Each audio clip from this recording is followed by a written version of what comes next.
Sarah Chun sat at the old piano in her family's small music shop. Her fingers moved across the keys like they were talking to an old friend. She could not see the black and white keys, but she knew exactly where each one was. Sarah had been blind since the day she was born, but music was her way of seeing the world. The piano was old and worn. Some keys stuck when she pressed them, and it needed tuning every few weeks, but Sarah loved it anyway. It had been her grandmother's piano many years ago. When her grandmother died, Sarah's parents brought it to their little apartment above. The music shop in San Francisco's Chinatown. Sarah was 17 years old now. Every morning, she would wake up and go straight to the piano. She would play for hours before school, and then again when she came home. Her parents, Mr. and Mrs. Chun, worked very hard to keep their small business running. They sold guitars, drums, and sheet music to local musicians. They also fixed broken instruments. At first, Sarah's parents worried about her. They thought she spent too much time playing piano. They wanted her to focus on her studies and find a safe job when she grew up. Music seemed like a dream that would never pay the bills. But as Sarah got older, they began to understand that she was different. She was special. When Sarah was 5 years old, her mother took her to a music teacher named Mrs. Rodriguez. Mrs. Rodriguez was a kind woman who had taught piano for 30 years. She lived in a small house near the music shop. When Sarah first met her, Mrs. Rodriguez played a simple song on her piano. Sarah listened carefully, then sat down and played the same song perfectly. Mrs. Rodriguez was shocked.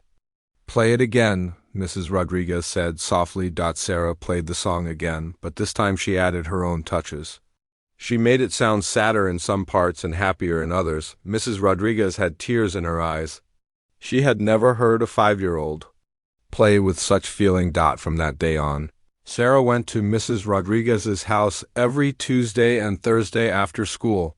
Mrs. Rodriguez taught her about different composers like Mozart, Beethoven, and Chopin. She taught Sarah how to read music with her fingers using Braille, but Sarah rarely needed to read music. She could hear a song once and remember it forever. Sarah's gift was amazing. She could listen to any piece of music and play it back right away, but she did not just copy what she heard. She added her own emotions to every song. When she played happy music, people would smile without knowing why. When she played sad music, they would feel tears coming to their eyes. The other kids at school knew Sarah was different. Some of them were kind and wanted to be her friends. Others were not so nice. They would whisper about her when they thought she could not hear them. But Sarah had very good hearing. She heard everything. "She's weird," some kids would say. "She just stares at nothing all day." "My mom says blind people get special help with everything," another kid said once. "That's not fair." These words hurt Sarah's feelings, but she tried not to show it. Instead, she would go home and play piano. Music was her escape from the mean words and strange looks she could feel even though she could not see them. Sarah's parents noticed that she was sad sometimes. They tried to cheer her up, but they were always busy with work. Mr. Chun would leave early in the morning to buy instruments from suppliers. Mrs. Chun would stay in the shop all day, helping customers and doing paperwork. They loved Sarah very much, but they did not always understand her world. Mrs. Rodriguez was different. She understood Sarah's gift, and she believed in her. Every lesson, she would tell Sarah stories about famous musicians who had overcome difficult challenges. She told her about Beethoven, who continued to write beautiful music even after he lost his hearing. She told her about other blind musicians who had found success through their talent and hard work. "Music is a language, Sarah," Mrs. Rodriguez would say, "and you speak it better than anyone I have ever met." As Sarah grew older, her playing became even more beautiful. She could play classical pieces that most adult musicians found difficult. She could also play jazz, pop songs, and even make up her own music. When she played in the music shop, customers would stop what they were doing just to listen. One day, a famous musician came to the shop. He needed new strings for his violin. While Mr. Chen was looking for the right strings, the musician heard Sarah playing upstairs. The music was so beautiful that he forgot why he had come to the shop. He just stood there listening. "Who is playing?" the musician asked. That's my daughter, Mr. Chun said proudly. She's been playing since she was very young. The musician wanted to meet Sarah. When he saw that she was blind, he was even more amazed. He told Mr. and Mrs. Chun that Sarah had a rare gift. He said they should help her share her music with more people, but Sarah's parents were scared. They worried that the music world would be cruel to their daughter. They had seen how some people treated her because she was blind. They did not want her to face more rejection and pain. Sarah knew her parents were trying to protect her, but she also knew she was meant to play music. Every time she sat at the piano, she felt complete. The music that came from her fingers was not just sound, it was her voice, her heart, her way of connecting with the world. Mrs. Rodriguez watched Sarah grow into a young woman. She saw how talented she was, but she also saw how Sarah held back sometimes. Sarah was afraid to dream too. Big, because she thought people would not accept her. One evening, Mrs. Rodriguez made a decision. She had been thinking about it for months. There was a competition coming up at the Golden Gate Conservatory. It was one of the most important music schools in the city. Every year, they held a showcase for young musicians. Winners got scholarships and opportunities to perform with professional orchestras. Mrs. Rodriguez knew Sarah was good enough to compete. She was better than most of the other students who would enter. But she also knew that Sarah would never apply on her own. She was too scared of being rejected or laughed at that night. Mrs. Rodriguez sat at her kitchen table with Sarah's application in front of her. She filled out every section carefully. She wrote about Sarah's amazing talent and her dedication. To music, she included recordings of Sarah playing different pieces. Then she mailed the application without telling Sarah or her parents. Mrs. Rodriguez knew she was taking a big risk. If Sarah was accepted, it would change her life. But if she was rejected, it might break her heart. Still, Mrs. Rodriguez believed that Sarah deserved a chance to show the world what she could do. The application was sent on a cold Tuesday morning in February. Now, all Mrs. Rodriguez could do was wait and hope. 3 weeks later, Sarah was practicing piano when she heard her mother calling her name from downstairs. Mrs. Chun's voice sounded different. It was excited but also nervous. Sarah stopped playing and listened carefully. "Sarah, come down here." "Please," her mother called again. "There's something for you." Sarah made her way down the narrow stairs that connected their apartment to the music shop. She used her hand to guide herself along the wall, counting the steps like she had done thousands of times before. When she reached the bottom, she could smell the familiar scent of wood polish and old instruments. Her parents were standing by the shop counter. Sarah could hear paper rustling in her mother's hands. Her father was very quiet, which usually meant he was thinking hard about something. "What is it?" Sarah asked. Her mother's voice was shaking a little. "You got a letter from the Golden Gate Conservatory." Sarah's heart stopped. She had never applied to the conservatory. She had never even thought about it. The Golden Gate Conservatory was the most famous music school in the city. Only the best musicians got to study there. Sarah knew she was good at piano, but she never imagined she was good enough for a place like that. "I don't understand," Sarah said. "I never sent them anything." Her mother opened the letter and began to read. The letter said that Sarah had been accepted to participate in the annual Young Artist Showcase.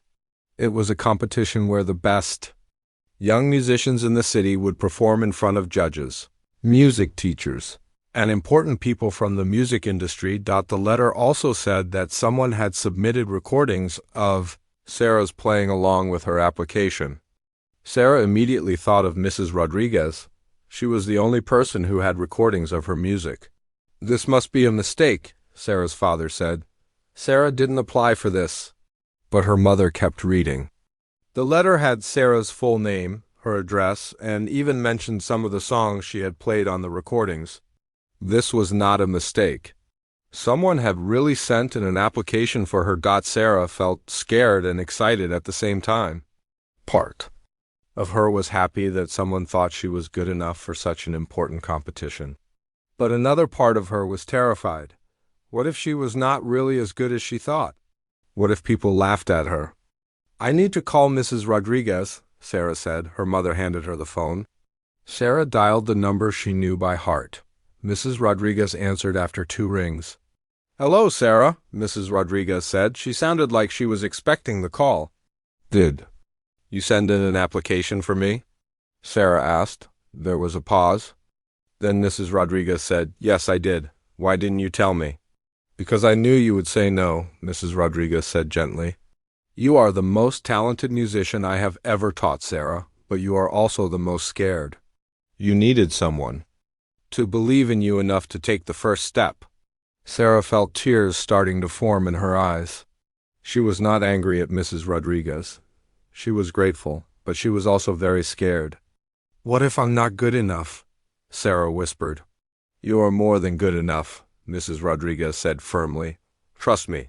Over the next few days, Sarah's parents talked about the competition constantly. Her father was worried about the cost. The showcase was in 3 weeks, and Sarah would need a formal dress and new sheet music. Her mother was worried about Sarah getting hurt emotionally if things went badly. "These competitions can be very cruel," her mother said. "The other kids will all be from rich families with expensive teachers. They might not be nice to Sarah." But Sarah had already made up her mind. She wanted to compete. This was her chance to show people what she could do. She had been hiding her talent for too long. The next week, Sarah and her mother went shopping for a dress. Sarah had never owned anything fancy before. They found a simple black dress that felt comfortable and looked professional. Sarah's mother also bought her new shoes and helped her practice walking in them at the same time. Sarah was practicing harder than ever. She had decided to play Chopin's Ballade No. 1 in G minor. It was one of the most difficult pieces she knew, but it was also one of her favorites. The music told a story of struggle and triumph, which felt perfect for her situation. Mrs. Rodriguez came to the music shop every day to help Sarah practice. She listened to every note and gave Sarah advice about her timing and expression. But mostly she just encouraged Sarah to trust her instincts. "Don't try to play it perfectly," Mrs. Rodriguez said. "Play it with your heart. That's what makes you special." As the day of the showcase got closer, Sarah started hearing things that made her worried. Her mother had been talking to other parents whose children were also competing. Some of these parents were not very nice. "I heard there's a blind girl competing," one parent said at the grocery store. Sarah's mother had told her about the conversation later. "I wonder if they're just including her to look good? It doesn't seem fair to the other kids." Another parent had said, "My daughter has been taking lessons for 10 years. She better not lose to someone who got in just because she's disabled." These comments hurt Sarah's feelings, but they also made her more determined. She wanted to prove that she belonged in the competition. She wanted to show everyone that being blind did not make her less talented. But the worst thing happened a week before the showcase. Sarah was reading the newspaper online using her computer that could read text out loud. There was an article about the competition and the guest judge who would be performing that night. The guest judge was Viktor Petrov, a famous pianist who had performed all over the world. He was known for being very strict and demanding. But what worried Sarah was a quote from him in the article. "I believe in maintaining high standards in classical music," Viktor Petrov had said. "Sometimes these competitions lower their standards to be more inclusive. I think that's unfair to truly talented musicians who have worked hard to earn their place." Sarah knew he was talking about her. He had probably heard that a blind girl was competing and assumed she was there just to make the competition look diverse. He did not know anything about her talent or how hard she had worked. That night, Sarah could not sleep. She kept thinking about Viktor Petrov's words. She wondered if other people thought the same thing. Maybe they all believed she was just there to make the competition look good. The next morning, Sarah almost decided to quit. She told her parents she did not want to compete anymore. She said she was too scared and that maybe she was not ready. Her mother hugged her. "You don't have to do this if you don't want to," she said. "We love you no matter what." But her father surprised her. He had been quiet about the competition, but now he spoke up. "Sarah," he said, "I have listened to you play piano for 12 years. I have seen how music makes you happy. I've watched customers in our shop stop everything just to listen to you. You have a gift that most people will never have. Don't let fear take that away from you." Sarah's father rarely talked about feelings, so his words meant a lot to her. She decided to keep practicing and prepare for the competition. Mrs. Rodriguez also helped Sarah feel more confident. She reminded her of all the beautiful music she had played over the years. She told her stories about famous musicians who had faced doubt and criticism but succeeded anyway. "Every great artist has people who don't believe in them," Mrs. Rodriguez said. "But the music doesn't lie, Sarah. When you play, people feel something real. That's what matters." The day before the showcase, Sarah practiced her piece one last time. She played it perfectly, but more importantly, she played it with all the emotion in her heart. She thought about all the people who had doubted her, and she used those feelings to make the music even more powerful. That night, Sarah went to bed early. Tomorrow would be the most important day of her musical life. She was still scared, but she was also ready to prove herself. The morning of the showcase arrived with gray clouds hanging over San Francisco.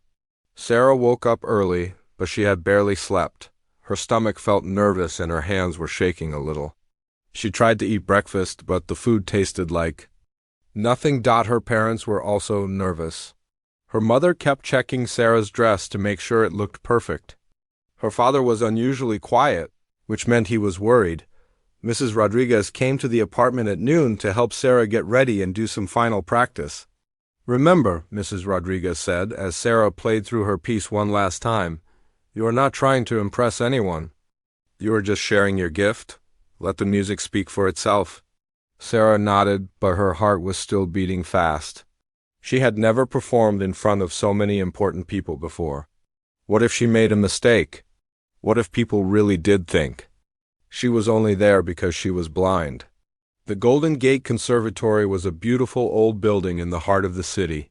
When Sarah and her family arrived, they could see other young musicians and their parents walking toward the entrance.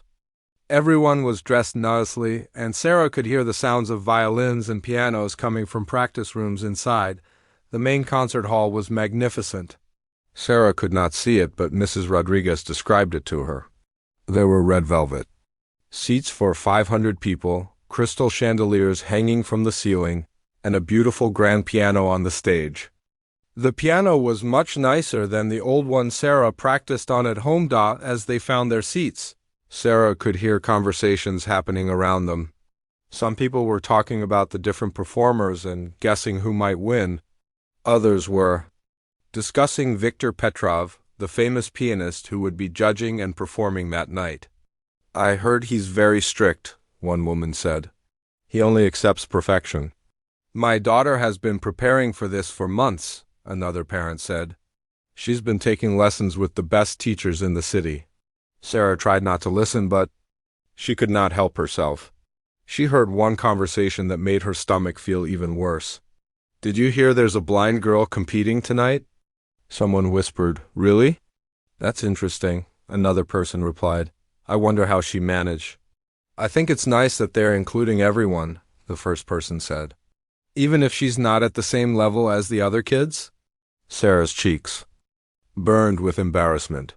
She wanted to stand up and tell them that she was just as good as anyone else, but she stayed in her seat. She would have to prove herself with her music. The first part of the evening was performances by the competing students. Sarah was scheduled to perform last, which meant she had to sit and listen to everyone else first. Each performer was introduced with their name, age, and what piece they would be playing. The first student was a 16-year-old violinist named Michael. He played a piece by Bach beautifully, with perfect technique and timing. The audience clapped politely when he finished. Next was a 15-year-old girl named Emma who played flute. Her performance was also very good, smooth and professional. Sarah began to feel more nervous. These students were all very talented. As the evening continued, Sarah heard pianist after pianist perform difficult pieces. Some played Mozart, others chose Beethoven or Liszt. All of them were skilled and had clearly practiced for many hours. Sarah started to wonder if she really belonged here. During the intermission, the audience got to stretch and talk. Sarah and her family stayed in their seats, but she could hear conversations all around her. Some people were discussing the performances they had just heard. Others were talking about what was coming next. "Ladies and gentlemen," the announcer said as the intermission ended, "before we continue with our final student performer, we are honored to have a special guest performance by world-renowned pianist Viktor Petrov." The audience applauded loudly. As Viktor Petrov walked onto the stage, Sarah had never seen him, but she could tell from the way he walked that he was confident and important. He sat at the piano and began to play Rachmaninoff's Piano Concerto No. 2. Sarah had to admit that. Viktor Petrov was an amazing pianist. His technique was flawless and he played with great power and emotion. The audience was completely silent as he performed, and when he finished, they gave him a standing ovation that lasted several minutes. After his performance, Viktor Petrov stayed on stage to talk about music and the importance of maintaining high standards in classical performance. Sarah listened carefully to his words, hoping to learn something that might help her. "Music is a demanding art," Viktor Petrov said to the audience. "It requires not just talent, but years of discipline, practice and dedication. Tonight we have heard some promising young musicians, but I want to remind everyone that true excellence cannot be achieved easily or quickly."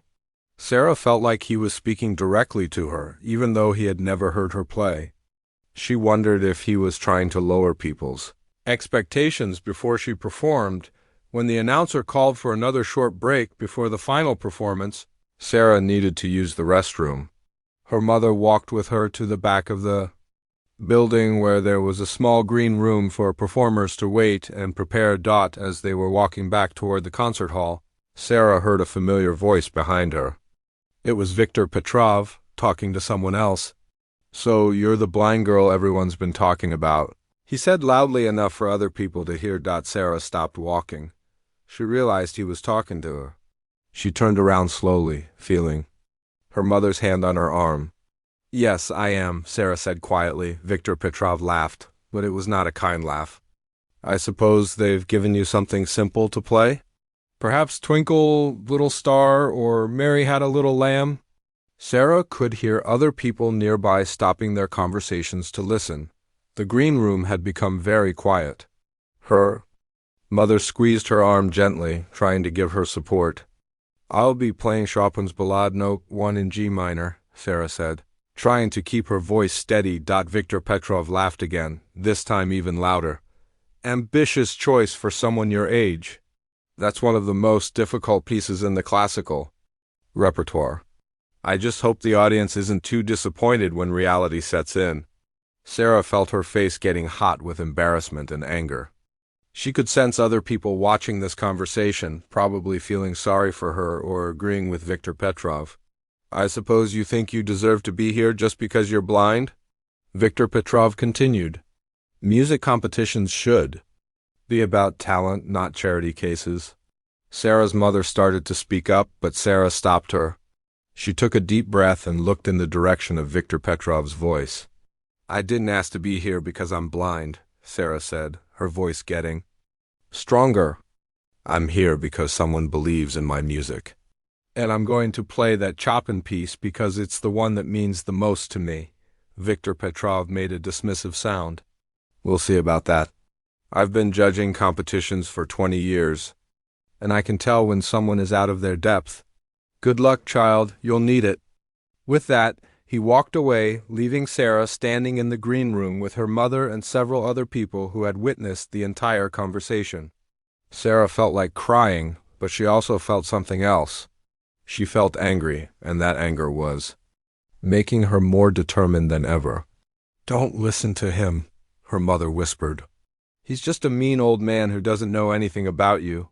But Sarah had already made up her mind. She was going to show Viktor Petrov and everyone else in that concert hall exactly what she could do.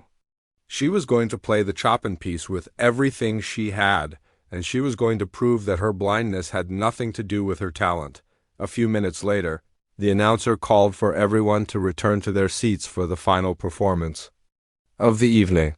Sarah walked back into the concert hall with her head held high. She could feel people watching her, probably wondering if she would be able to play well after being embarrassed by Victor Petrov, as she sat in her seat waiting to be called to the stage. Sarah thought about all the hours she had spent practicing. She thought about Mrs. Rodriguez's encouragement and her parents' support. She thought about the music itself and how it had always been her way of expressing feelings she could not put into words. Most of all, she thought about what Victor Petrov had said. He had called her a charity case and said she was out of her depth. He had assumed that being blind made her less capable as a musician. Sarah was going to prove him wrong. When the announcer called her name, Sarah stood up and walked toward the stage. She carried her white cane folded under her arm, just like she did every day. But tonight she was not just walking to another piano lesson or practice session. Tonight she was walking toward the most important performance of her life. Sarah walked across the stage slowly and carefully. The concert hall was completely silent. She could feel 500 pairs of eyes watching her every step. Some people were probably feeling sorry for her after what Victor Petrov had said. Others might be curious to see if she would fail. When she reached the piano, Sarah stopped and took a deep breath. A grand piano was much bigger than the old upright piano she practiced on at home. She reached out and touched the smooth surface. Feeling the quality of the wood and the precision of the keys, she pulled out the piano bench and sat down, adjusting her position until she felt comfortable. Then she folded her white cane and placed it carefully on the floor beside her. The audience was so quiet that she could hear her own heartbeat. Sarah placed her hands on the keys and felt their smooth surface under her fingers. This piano was perfectly tuned, unlike the old one at home. Each key would respond exactly as she intended. She closed her eyes, even though it made no difference to her, and thought about the music she was about to play. Chopin's Ballade No. 1 in G minor was not just a difficult piece of music. It was a story. It began quietly and mysteriously, like someone telling a secret. Then it grew more passionate and dramatic, full of conflict and struggle. Finally, it ended with a powerful climax that sounded like victory after a great battle. Sarah knew this piece was perfect for tonight.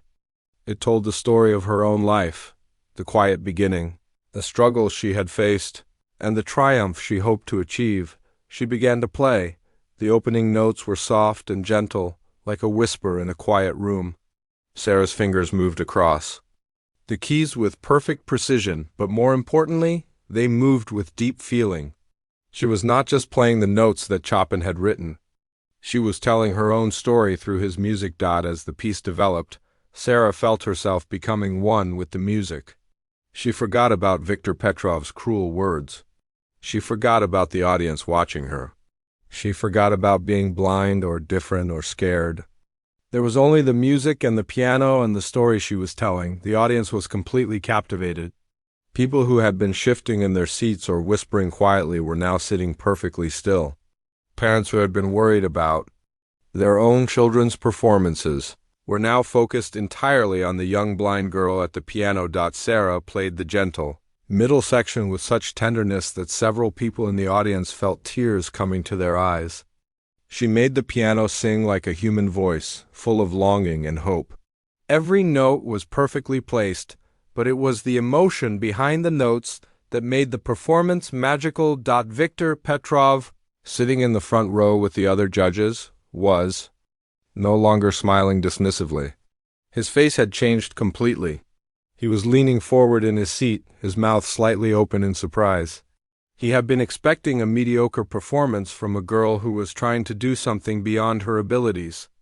Instead, he was hearing one of the most beautiful and moving performances of his career. As Sarah moved into the more dramatic sections of the piece, her playing became more powerful. Her fingers flew across the keys with incredible speed and accuracy, but even in the most challenging passages, she never lost the emotional connection to the music. Every note had meaning and purpose. The technical difficulty of what she was doing was extraordinary. The Chopin Ballade No. 1 requires a pianist to play complex melodies with both hands while maintaining perfect timing and expression. Many professional pianists struggle with this piece, but Sarah played it as if it was as natural as breathing. But what made the performance truly special was not just the technical skill. It was the way Sarah poured her heart into every phrase. When she played the sad sections, the audience felt her loneliness and struggle. When she played the triumphant sections, they felt her joy and determination. Sarah's mother, sitting in the audience, had tears streaming down her face. She had heard Sarah play this piece many times during practice, but tonight was different. Tonight, Sarah was not just playing for herself or her teacher. She was playing for everyone who had ever doubted her, everyone who had ever underestimated her, and everyone who had ever believed in her. Mrs. Rodriguez was also crying. She had known from the first day she met Sarah that the girl had a special gift, but even she had never imagined that Sarah could play with such power and maturity. This was not the performance of a 17-year-old girl. This was the performance of a true artist. As the piece built toward its climax, Sarah's playing became more and more intense. Her whole body was involved in the music now. Her shoulders moved with the rhythm, her head swayed with the melody, and her fingers danced across the keys with incredible passion. The climax of the piece was like a thunderstorm. Sarah's hands moved with lightning speed, playing notes that seemed to fill the entire concert hall. The sound was so powerful that people could feel it in their chests. But even in this moment of tremendous energy, every note was clear and purposeful. Then, as suddenly as the storm had begun, it was over. The piece ended with a few quiet, gentle notes, like the sun coming out after rain. Sarah's hands came to rest on the keys, and the hall fell into complete silence. For a moment, nobody moved. The audience was still absorbing what they had just heard. It was as if they needed time to return to the real world after being transported somewhere else. By Sarah's music. Then slowly, one person began to clap. Then another, then another. Within seconds, the entire audience was on their feet, applauding louder than they had for any performer that night. The sound of their applause filled the hall like thunder. Sarah sat at the piano, breathing heavily from the effort of her performance. She could hear the applause, but she could hardly believe it was for her. She had played the piece exactly as she had felt it, but she had not expected such a strong reaction. The applause went on and on. People were not just clapping politely, as they had for the other performers. They were cheering and shouting, "Bravo!" Some people were crying. Others were hugging the people next to them. The entire atmosphere in the hall had changed. Sarah's parents were both crying and applauding at the same time. Her father, who rarely showed strong emotions, was wiping tears from his eyes. Her mother was beaming with pride and joy, but the most important reaction came from Viktor Petrov. The famous pianist who had mocked Sarah just an hour earlier was now standing and applauding harder than anyone else. His face was wet with tears, and he looked shocked and ashamed. Sarah stood up slowly and faced the audience. She could not see them, but she could feel their energy and emotion. She had never experienced anything like this before. All her life she had felt different and sometimes unwelcome. But tonight, through her music, she had connected with hundreds of people in a way that words could never achieve. She bowed gracefully, picked up her white cane, and walked off the stage. The applause continued for several more minutes, even after she had left. People were still talking excitedly about what they had just witnessed. In the green room backstage, Sarah was surrounded by other performers, their parents, and officials from the conservatory.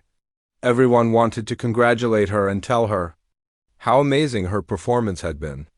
"I have never heard anything like that," said one of the other young pianists. "You made me cry." "That was the most beautiful music I have ever heard," said a parent whose daughter had competed earlier. But Sarah was still thinking about the music itself. She had played the piece exactly as she had always heard it in her mind.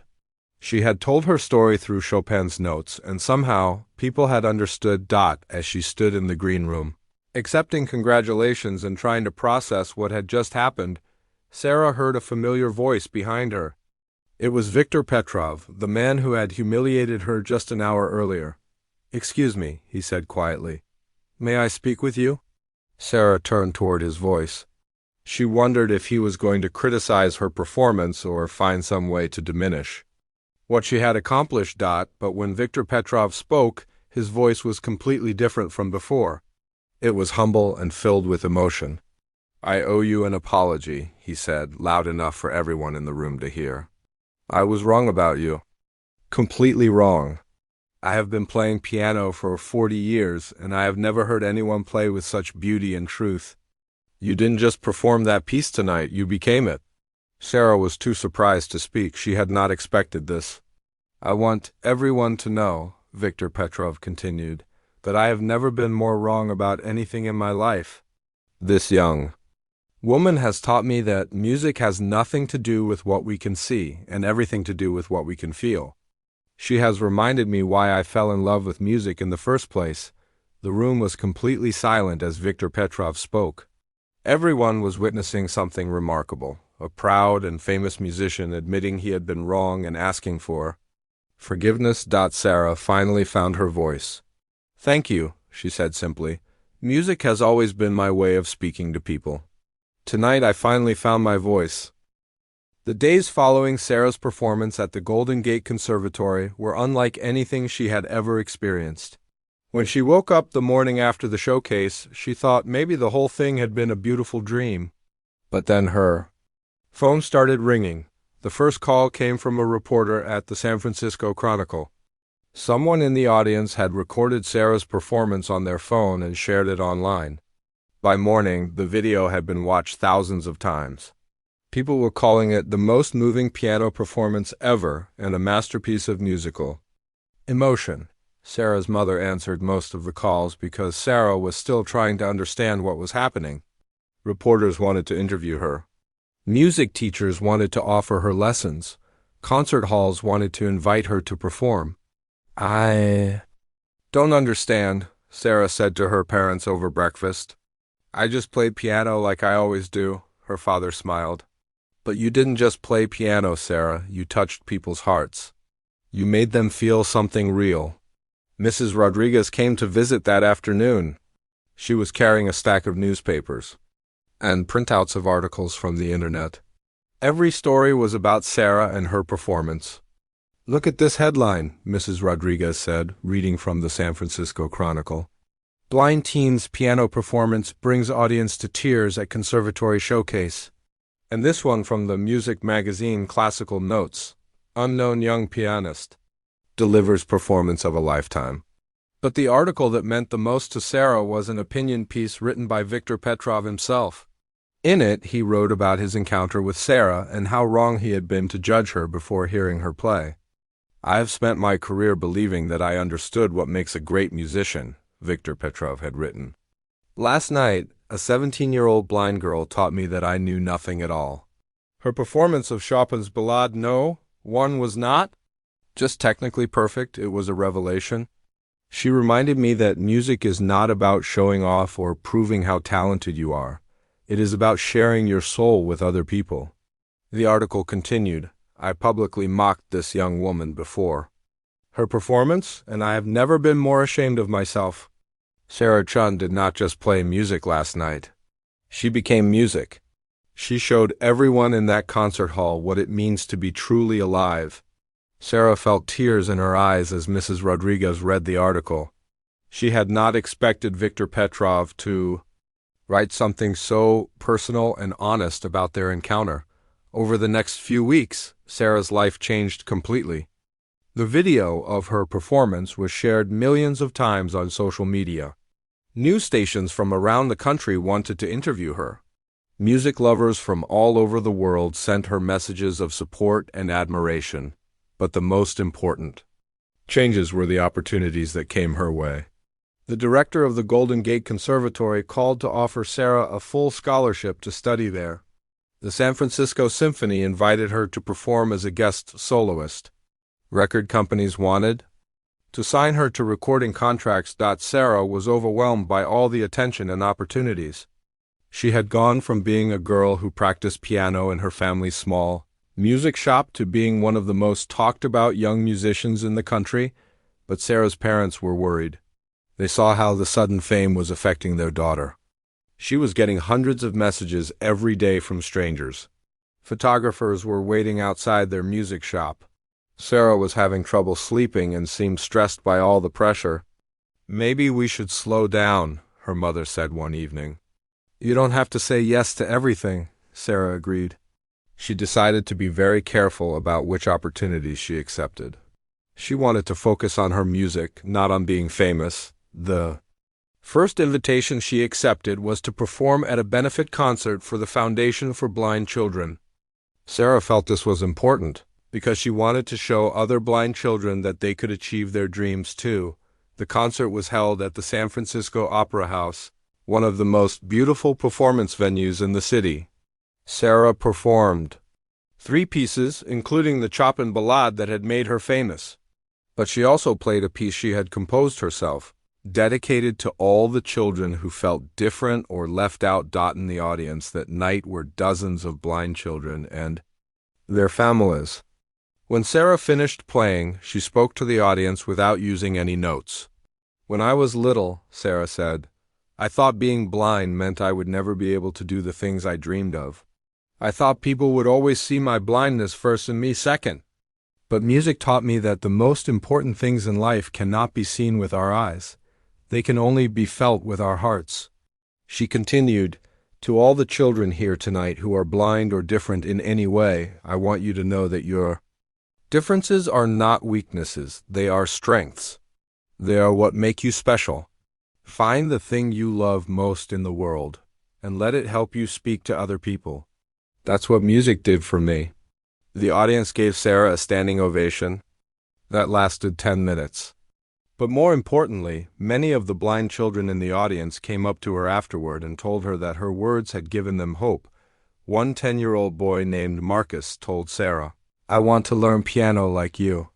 My mom says I can't because I can't see the keys, but you showed me that's not true. Sarah knelt down to Marcus's level. Your mom is wrong, she said gently. You don't need to see the keys to play piano. You need to feel the music in your heart. If you really want to learn, I'll help you find a teacher who understands that.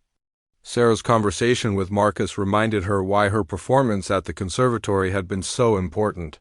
It wasn't just about winning a competition or becoming famous.